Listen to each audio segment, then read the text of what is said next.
रहमानिर्रहीम। आज का जो हमारा लेक्चर है अदिल्लतुल अहकाम, तीसरा माखज़ इजमा और चौथा माखज़ क़ियास। ठीक, आज हमने ये दो चीज़ें पढ़नी हैं। इजमा का लुग़वी माना है पुख्ता इरादा करना, मुत्तफ़िक़ हो जाना, यानी किसी एक मसले के बारे में संजीदगी का इजहार करते हुए सब का उस पर इत्तिफ़ाक़ का इजहार करना। इस्तिलाही तारीफ़ ये है इसकी कि नबी करीम सल्लल्लाहु अलैहि वसल्लम के ज़माने के बाद फ़ुक़हाए उम्मत का किसी शरई मसले पर मुत्तफ़िक़ होना, ना कुरान में वो मसला था, ना ही वो हदीस में वो मसला बयान किया गया, लेकिन कुछ अवामिल ऐसे पाए गए थे जो कुरान और हदीस की रोशनी में चिहमुगयाँ हो रही थी। जैसे आप तरावी का मसला ले लें, या इसी तरह कुरान का एक जगह पर इकट्ठा करना। कुरान तो मौजूद था ना, लेकिन उसको जो जमा किया गया वो सहाबा का इजमा था, तो उसको फिर जमा किया गया, एक जगह के ऊपर लिखा गया, जिसको हम जमा तदवीन कुरान का कहते हैं। सैयदना सिद्दीक़ अकबर के दौर से ये मामला शुरू हुआ। अब यहाँ जो लफ्ज़ इस्तेमाल हुआ है वो है फ़ुक़हाए उम्मत। सवाल यह है कि फ़क़ीह किसको कहते हैं, इसको भी समझना ज़रूरी है। फ़क़ीह ऐसे शख्स को कहते हैं जिसके अंदर कुरान और हदीस से मसाइल के निकालने की सलाहियत हो, उसको फ़क़ीह कहा जाता है। फ़क़ीह किसको कहेंगे हम? कुरान और हदीस से ऐसा शख्स जो कुरान और हदीस से मसाइल को अख़ज़ कर सके, निकाल सके। यानी जिस शख्स को तफ़सीली दलाइल से शरई अहकाम मुस्तंबत करने का मलिका हासिल हो, उसको मुज्तहिद कहते हैं, उसको फ़क़ीह कहते हैं। यह आपका शॉर्ट क्वेश्चन भी आता है, याद रखिएगा। तीसरी चीज़ हमारे पास जो आज की इस इजमा के अंदर जो बहस में शामिल है वो है इजमा की हुज्जियत। कि इजमा की हुज्जियत हम कैसे साबित करेंगे, क्या वाक़अतन ये कुरान और हदीस से साबित है या नहीं है, या बाद के लोगों का जनाब इख्तरा है। तो उसके बारे में देखें, कुरान पाक की आयत आपके सामने मैंने लिखी है, वमन युशाक़िक़िर रसूल मिन बादि मा तबय्यन लहुल हुदा व यत्तबि' गैर सबीलिल मुमिनीन मा नुवल्लिहि व नुस्लिहि जहन्नम। यही है ना, वमन युशाक़िक़िर रसूल मिन बादि मा तबय्यन लहुल हुदा व यत्तबि' गैर सबीलिल मुमिनीन, सूरतुन निसा आयत नंबर 115। इसका माना यही है कि जो शख्स बाद इसके कि उस पर अमर हक़ वाज़े हो चुका हो, ठीक है ना, वमन युशाक़िक़िर रसूल मिन बादि मा तबय्यन, उस पर वाज़े हो चुका हो, लहुल हुदा, हिदायत की तमाम चीज़ें, फिर भी वो क्या करे, रसूल सल्लल्लाहु अलैहि वसल्लम की नाफरमानी करे और मुसलमानों की राह छोड़कर गैर सबीलिल मुमिनीन, किसी और रास्ते पर चल पड़े। ठीक, वनुस्लिही जहन्नम, तो उसका ठिकाना क्या है? जहन्नुम है, और वो सात मसीरा बहुत बुरा ठिकाना है। तो ये आयत दलील है हमारे पास कि इजमा जो है मुसलमानों का किसी मसले पर मुत्तफ़िक़ हो जाना, किसी मसाले के ऊपर आपस में बैठकर सोचना और सोचने के बाद उम्मत के लिए आसानी पैदा करना इजमा कहलाता है। तो ये हमारा इस चीज़ के ऊपर यकीन है। अगर कोई शख्स इसकी राह से निकलता है कि जी मैं इजमा को मानता ही नहीं हूँ, तो फिर वो कुरान की इस आयत का भी मुनकर कहलाएगा। हदीस के अंदर जो नबी अलैहिस्सलातु वस्सलाम ने फरमाया, ला तज्तमिउ उम्मती अला ख़ताइन, दूसरी हदीस में है कि ला तज्तमिउ उम्मती अला ज़लाला, कि मेरी उम्मत जो है वो ख़ता यानी निस्यान यानी गुनाह पर मुज्तमे नहीं हो सकती, इकट्ठे नहीं हो सकती, और इसी तरह गुमराही पर इकट्ठे नहीं हो सकती। ये तो हमारे पास हुज्जियत के एतबार से मैंने सिर्फ दो लिखी हैं, बाकी आप अपनी किताब में से कम से कम दो और दलाइल आप इसको ज़रूर लेंगे। उसके बाद आ जाता है अक़साम। इजमा की दो किस्में हैं। एक इजमाए अज़ीमत है, जिसको इजमाए सरीह भी कहा जाता है, यानी ऐसा इजमा जिसमें जो है सराहतन राय का इजहार हो, यानी मुज्तहिदीन ने सराहतन जो है अपनी राय का इजहार करते हुए उसके ऊपर क्या किया हो, इत्तेफाक किया हो। फिर इसकी 4 आगे किस्में बन जाती हैं। नंबर 1, कोई मसला सामने आया, मुज्तहिद सारे मौजूद थे, सब ने अपनी राय दी, फिर उनमें से किसी एक राय पर सबका इत्तेफाक हो गया। ये इजमा जो है अज़ीमत की पहली किस्म कहलाएगी। दूसरे, मसला सारों को अलग-अलग भेजा गया, मसला अलग-अलग भेजा गया, उन्होंने अपना जो है ना अपनी राय जो है वो लिख कर भेज दी, सदर मुफ्ती के पास आ गई, उन्होंने उसको पढ़ा और सब के तरीक़ों को देखते हुए मजमूई तौर पर एक फ़तवा सादिर कर दिया और किसी ने इख्तलाफ नहीं किया, किसी ने भी इख्तलाफ नहीं किया। दूसरी ये किस्म हो जाती है सराह, इसमें इजमाए सरीह या अज़ीमत के हवाले से। तीसरी चीज़, फ़तवा एक मुफ्ती ने दिया, फिर उसको दूसरे मुज्तहिदीन तक भेज दिया कि जी इसकी आप जांच पड़ताल करें, मैंने तो यही अख़ज़ किया है, अगर आपकी कोई राय इसमें मुख्तलफ है तो फिर आप बता दीजिए।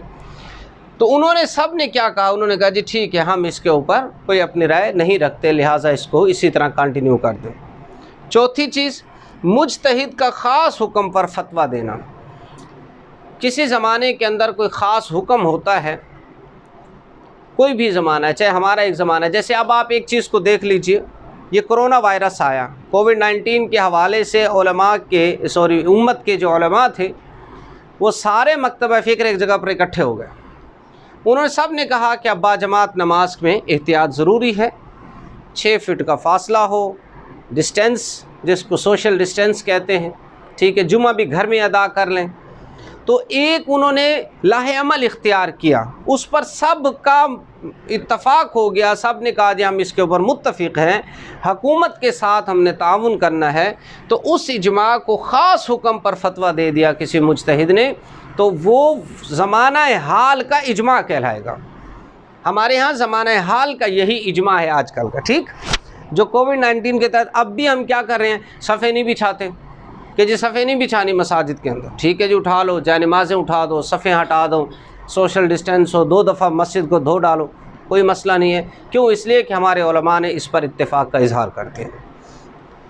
ये इसको हम क्या कहेंगे, इजमाए अज़ीमत या इजमाए सरीह या सरीह इजमा कहेंगे, ठीक। दूसरी किस्म है इजमाए सकूती। दूसरी किस्म क्या है, इजमाए सकूती। इसका मतलब ये है कि किसी मसले में कोई मुज्तहिद अपनी राय का इजहार करे और उस राय का सबको इल्म हो जाए और ये मशहूर हो जाए और उसे दूसरों तक पहुंचा दिया जाए, दूसरों तक वो मसला पहुंच जाए, वो सब इस पर सकूत इख्तियार कर दें, सराहत से ना उस पर इजहार करें ना इनकार करें, ठीक। सराहत के साथ ना उस पर क्या करें, इजहार करें, ना क्या करें, इनकार करें। तो इसको कहते हैं इजमाए सकूती। इस पर फिर 2 फतवा हैं। एक क़ाल शाफ़ी वल मालिक, इमाम शाफ़ी और इमाम मालिक कहते हैं कि ये इजमा जो है ये दुरुस्त नहीं है क्योंकि इसमें सराहत नहीं है, ठीक। इमाम अबू हनीफ़ा और इमाम अहमद इब्न हम्बल फरमाते हैं कि ये इजमा दुरुस्त है, इसलिए कि सकूत जो है रज़ामंदी की अलामत होती है। सकूत क्या होता है, रज़ामंदी की अलामत होती है, लिहाजा ये भी इजमा दुरुस्त होगा। तो ये हमारा इजमा का आज का टॉपिक था। अब चलते हैं क़ियास की तरफ। क़ियास कहते हैं लुग़वी माना के एतबार से अंदाज़ा करना, मसावी करना, बराबर कर देना किसी चीज़ को, ठीक। क्या करना, बराबर करना, मसावी करना, किसी चीज़ को जो है सोचना। ये मैं क्योंकि उसको दोबारा नीचे कर रहा हूँ, ये देखिएगा आ रहा है, अब ठीक है, ऊपर से भी आ रहा है, अब ठीक है, देखिएगा। तो क़ियास किसको कहेंगे, लुग़वी माना के एतबार से अंदाज़ा करना, मसावी करना। इस्तिलाही माना ये है, इस्तिलाही तारीफ़ ये है, हुक्म को असल से फ़रा की तरफ ले जाना जबकि दोनों की इल्लत एक हो। ये मैं समझाता हूँ आपको। असल और फ़रा इसलिए लिखा है ताकि ये आपको लफ्ज़ की समझ आ जाए। हुक्म को किसकी से, असल से फ़रा की तरफ ले जाना, फ़रा की तरफ ले जाना। दूसरे मानों के अंदर दूसरी तारीफ यह है कि कुरान और सुन्नत में मौजूद वाक़या या हुक्म की बुनियाद पर इल्लत के इत्तिहाद पर या मुत्तफ़िक होने पर हुक्म लगाना क़ियास कहलाता है। कुरान और हदीस में हुक्म जिस चीज़ का हम ढूंढ रहे थे वो नहीं है, लेकिन उस हुक्म के अंदर जो इल्लत पाई जा रही थी, उस इल्लत की बुनियाद पर कुरान और हदीस के अंदर क्या था, हुक्म था। तो हमने उस इल्लत की बुनियाद पर जो हुक्म कुरान मजीद में था उसको उठाकर उस पर भी लगा दिया हमने। अब इसकी मिसाल समझिएगा। इसके 4 अरकान हैं। असल जिसको मक़ीस अलह कहते हैं, फ़रा जिसको मक़ीस कहते हैं। अब असल हमारे पास मक़ीस अलह हम लेंगे जनाब। हमारे पास जो मसला है, पहले हम फ़रा लेंगे, याद रखिएगा। क्या लेंगे हम? फ़रा। हमारे पास फ़रा के अंदर है भांग, चर्स, अफ़ीम, अफ़्यून जिसको हम कहते हैं, नशा आवर गोलियाँ वगैरह, अशिया, मुनशी अशिया, ठीक है। अब इसको हमने ढूंढना है, कुरान में भी ढूंढना है, हदीस में भी ढूंढना है, लेकिन हमें ना कुरान में इसका कहीं हुक्म नज़र आता है और ना ही हदीस में हुक्म नज़र आता है। अब पहले हम क्या करेंगे, इल्लत इसमें तलाश करेंगे कि इसकी इल्लत है क्या, यानी इसमें क्या ऐसी चीज़ है जिसकी तरफ हमें सोचने पर हम मजबूर हो गए हैं। वो है नशा,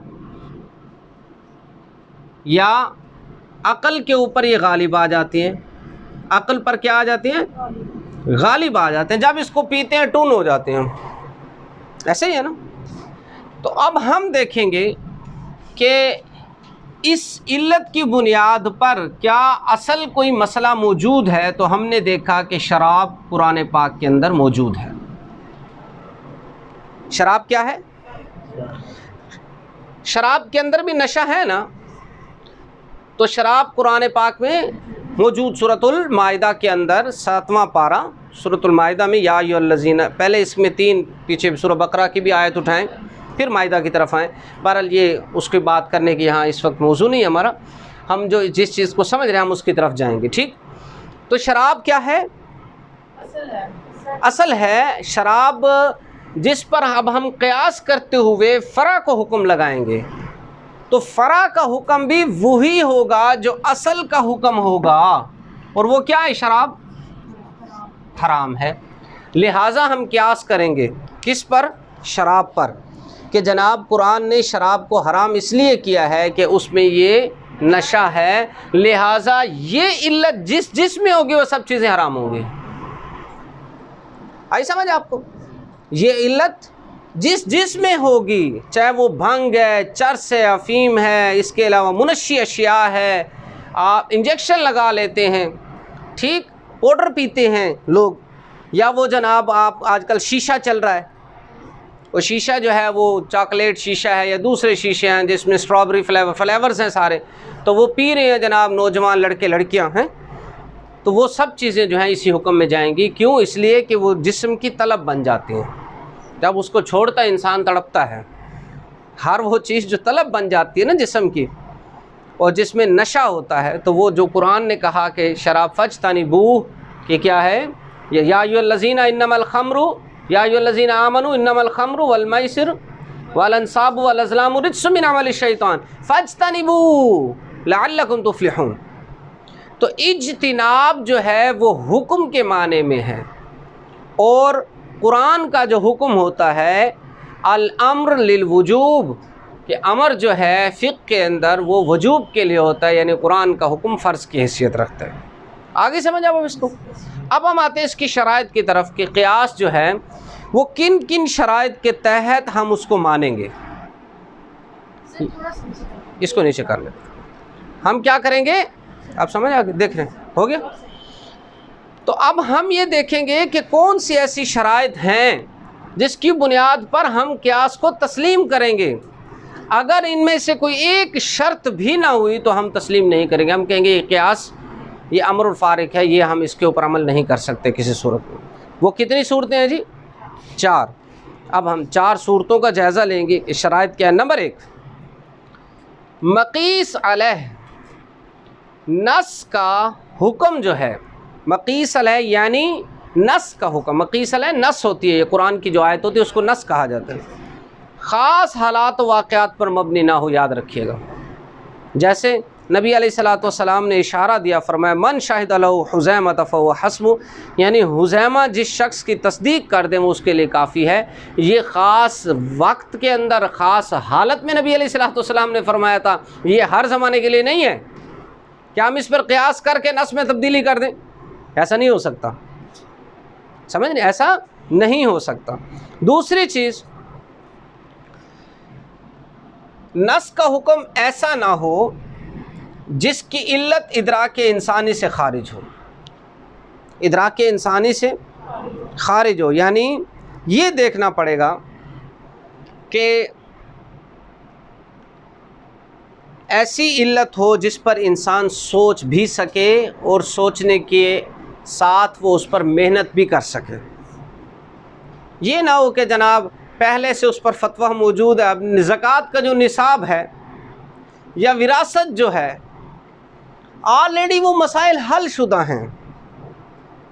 ज़कात का निसाब भी क्या है, मौजूद है, अब उसके ऊपर हम अपनी चेहमू गया करेंगे, क्या सराया करेंगे, तो ये क्या है, खामखा से दुरुस्त नहीं है कि मिरास के हिस्से यूँ होने चाहिए थे तो यूँ क्यों हैं, ज़कात का निसाब इस तरह होना चाहिए था इस तरह क्यों है, ये क्यास दुरुस्त नहीं होगा, ये एतराज़ के माना में चला जाएगा।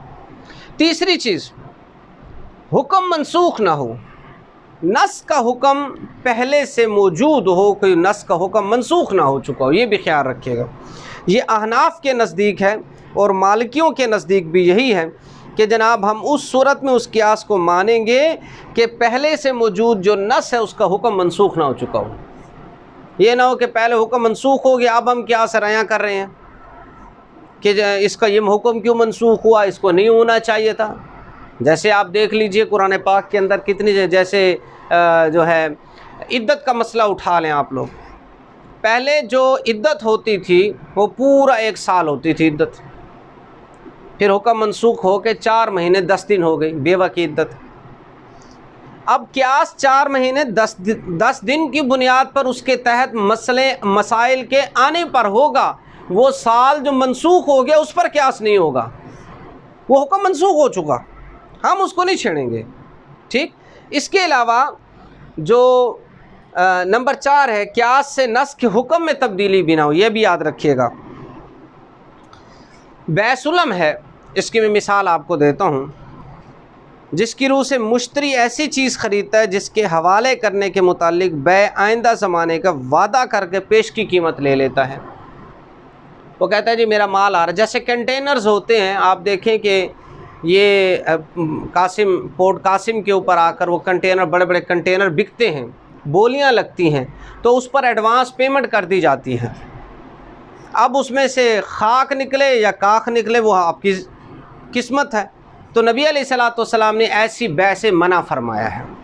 अब अगर हम उस पर क्यास करते हुए बै के अहकामात में तब्दीली करेंगे तो नस के हुक्म में तब्दीली होगी, और ऐसा क्यास जो है क्यास माल फारिक होगा, उसकी कोई ज़रूरत नहीं है।